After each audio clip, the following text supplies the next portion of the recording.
আসসালামু আলাইকুম ভাইরা।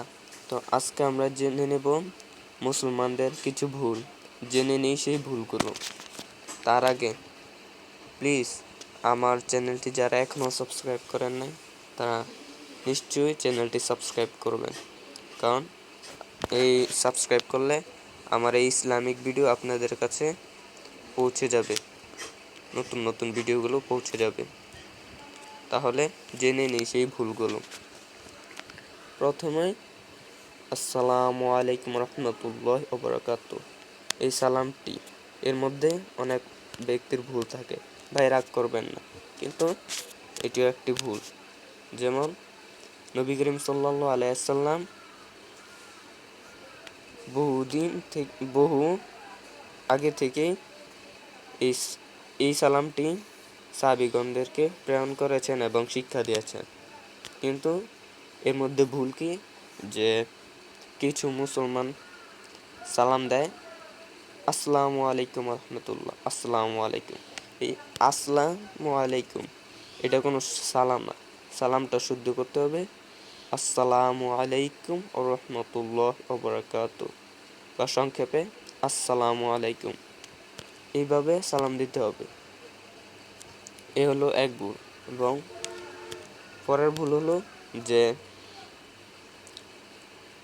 আমরা কেউ কি যে জামাত শুরু হয়ে যাইবে, নামাজে সময় হয়ে গেছে, এখন অনেকেই জামাত ধরার জন্য তাড়াহুড়া করে দৌড়ে দৌড়ে মসজিদে যায়।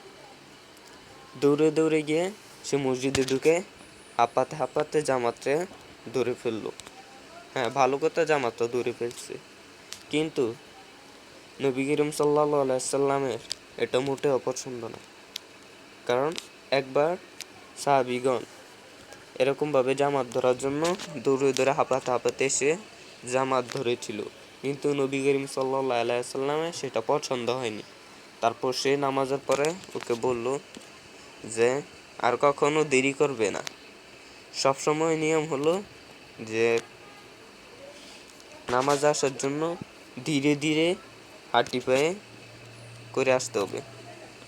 আপনারা নিশ্চয়ই জানেন যে বাসা থেকে যে ওযু করে বের হবে, বাম পা দিয়ে বিসমিল্লাহ বলিয়া বাইর হবে, মসজিদ যাওয়া পর্যন্ত প্রতি কদমে কদমে এক নেকি বাড়বে এবং এক গুনাহ মাফ হবে।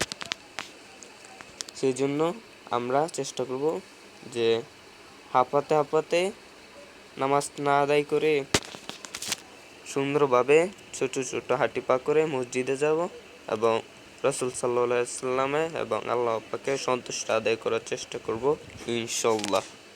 তো ভাই, যারা লাইক করেন নাই প্লিজ ভিডিওটা একটু লাইক করে দিবেন, কারণ আমাদের এই ইসলামিক ভিডিওগুলা বানাতে অনেক কষ্ট হবে এবং কষ্ট হয়ও। তো ভাই প্লিজ চ্যানেলটি সাবস্ক্রাইব করবেন। ধন্যবাদ। আসসালামু আলাইকুম রহমতুল্লাহি ওয়া বারাকাতুহু।